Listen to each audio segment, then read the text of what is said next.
Brad, just first, as far as when you look at the team now, the roster, when you were here earlier in the year, wasn't sure what it was going to be. Right. Now we do. Just what do you think about what's been put together here? It's unreal. It is unreal. Credit to Matt, his vision, and him putting that effort forth of wanting to build this team as a winning caliber team. And James and Josh, they stamped it, and so it's amazing to be a part of. This is easily the best team I've ever been a part of. So I'm mentally checked in, and I'm ready to get going tomorrow. How excited are you for this? It's kind of hard to explain, like a kid in a candy store. Like, you're just excited. Hard to put into words. You're just embracing every single moment of it. That's been my approach. I'm very open-minded. I've never been used to change or a fan of change, but this is for the first time, I would say, in my career. I'm like very sitting back, being open-minded to everything, and the transition has been awesome. Hey, Brad. Kellen Olson, Arizona Sports. Good to see you again. Something we hear a lot about this team is it's described as a work team, and with what you guys have done over the summer already, I'm sure put in a lot of work. And can you back up that sentiment as a new guy that you're not the only guy in the gym, that everyone has this shared collective mentality together? It's unreal, man. To be a part of it, like everybody is. You can see the hunger and the drive, and you can see the culture we're trying to build, and what this organization is trying to push for. And it kind of, it's weird. It's like a contagious effect. You see one guy do it, the next guy's doing it, and it just trickles down as a domino. So ever since, like I said, from day one, once I got the call, Kay and Dev, they were on it of getting in the gym. But not only them, everybody's in the gym, and we're talking early in the morning till late at night. So I'm excited to be a part of a group like this, honestly. Yeah. David Brandt from the AP. Obviously, you've played now for a while in the NBA, and you've had injuries and different things like that. What do you think about the NBA's kind of new crackdown on rest during the season and trying to get guys on the court? You think that's a good thing, bad thing, indifferent? We got to go play. I understand it from the league perspective. I understand our fight for players as well, and the both. I get it. At the end of the day, we still got a job to do. We still have, that's what our contract entails, for us to go out and perform and be available for games. So I don't really have a crazy opinion about it. I respect it. And speaking of wear and tear, if you were considered for a spot in Paris next year for the Olympics, would you want to play for the U.S. team? Yes, sir. 100%. Hey, Brad, good to see you. When last we talked about the whole point guard thing and kind of sharing the ball handling duties, we didn't know what the rest of the roster looked like. Now, kind of looking at the shooters you guys have, some of the other guards that you brought in, just how comfortable are you with where the roster is at and kind of the ball handling and the playmaking department? I'm very comfortable with it. It's something that I think all of us, Kev, me, Devin, we've all had some ball handling responsibilities in our career. I know I've probably had more point guard responsibilities over the last year and a half, 2 years, than any other time. So I think it's not just going to be one guy. We're all going to be leading by committee. Who's ever outletting the ball, who's ever closer gets the rebound. We're all free to push and get our offense initiated. I think that's the biggest thing. Like, if we had a traditional point guard, like, he's not going to be slowing our offense down. Like, no, get the ball to Kevin, get the ball to D-Book, and let's get this thing going. So I think we just have that understanding. It'll still be a work in progress. It won't be perfect, but I think we'll work at it and have a better grasp and understanding what Coach wants us to do and how we want to kind of free flow our offense. Bradley over here, Trevor Booth with Clutch Points. You said when you got here that this is Book Nation. Mm-hmm. He played in Kentucky, he played at Florida, SEC stuff. What do you think just his potential is for his career and the path that he's on right now? It's crazy to watch his growth, being just a few years older than him, but just to see the caliber level player he is, like, it can only just get better, and that's kind of scary to say.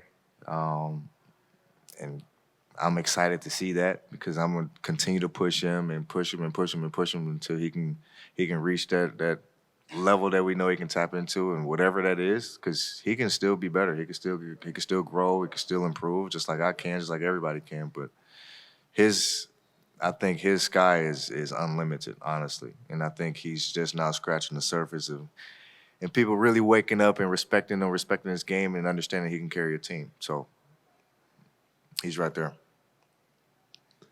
Hey, Brad, this is Dave King with SB Nation, Brightside. So there's a new rule this year that you have to play at least 65 games to be considered for all NBA and MVP and awards like that. That can play a big role in future contracts, and you've got a lot of years left in the league. How do you feel about that new rule? It doesn't bother me, honestly. I mean, the years on my contract are a blessing, but I mean, I'm only 30 years old. Hopefully, I can keep these wheels turning. But I mean, at the end of the day, we have a job to do. I said this a few minutes ago. Like, we still got to go out and do our job. We're signing our contract. We're available to come. Just like we got to come speak to you, we got to go up and show up and play too, just as well. So, I mean, there's a fine line between understanding, as a player, you don't want to push yourself to a limit to where you can turn being hurt to an injury. You never want that to happen, but you do understand the fan base and understand that, the league, there are fans who drive millions of miles just to come watch you play one time, and for you not to be available that night does suck to that fan. So I get it. I understand it from both sides' perspectives. It may affect some people, but me, it won't. I respect the rule. It is what it is, and I want to try to play all games, so.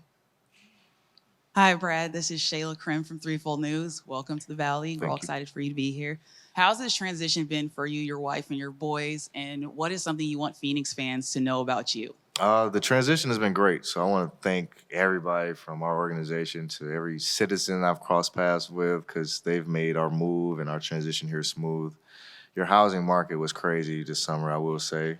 I'm not happy about that, but it's been great. It has been an unbelievable transition.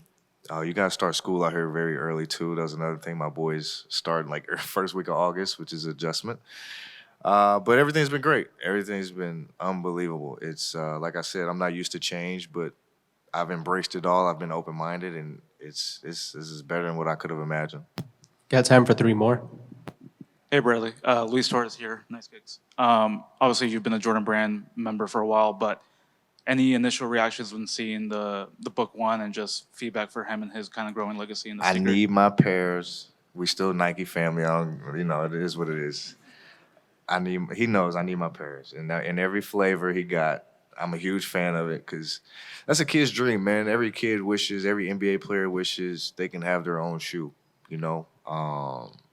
and for Nike to take that step for him and to have his own say-so and have his own feel and flesh, like that's every kid's dream. And every kid loves book, and he has an unbelievable story behind it and the creation of it. And I think it was kind of match made. So I'm a fan, and I need my 14s in my locker. So. Bradley, Brendan Mao from Burn City Sports. With it being your first year, you're here in the Valley. Do you have any personal goals besides just winning a championship? I'm gonna hold them to my chest. I feel like in years past I've always said my goals, but I'm gonna hold them because I want the team's goals to be louder than what mine are, and they should be, especially at this point in my career. I've done a lot of things, man. I've scored so many points. I've been an All-Star. I've been All NBA, but like I just one more box I want to check, So I think that takes the crown over everything that I want individually. Obviously, I'm still competitive. I still have my goals, but I'm gonna hold them close to my chest. Hey, Bradley, Jordan Spurgeon, Sports 360 AZ. During your intro presser, we asked you what it would be like or what you're looking forward to in Phoenix. You said for when it cools down. Yeah, buddy. So we finally reached that point Yeah, a little buddy. bit, but you touched a little bit on it, adjusting to schools and all that. But what's it really been like for you, adjusting to the heat, adjusting to the Valley, and being a part of this organization? It's been fun. Like I said before, I've had an open mind to it all. I've embraced everybody. And I feel embraced here. I feel welcomed here. And it's been exciting. From the fans I interact with on a daily to just being in a facility every day, to see the work ethic from everybody, to see everybody just working towards the same common goal. That kind of changes your mental and pushes you to a new level. So, I just thank everybody here, the city, the state, everybody, just for making everything smooth, man. Because from the movers, like I have to move 11 years worth of stuff to Arizona, like that is a hassle. So yeah, that's tough. So I'm definitely got a lot of people to be thankful for. It's been a smooth transition. I'm happy.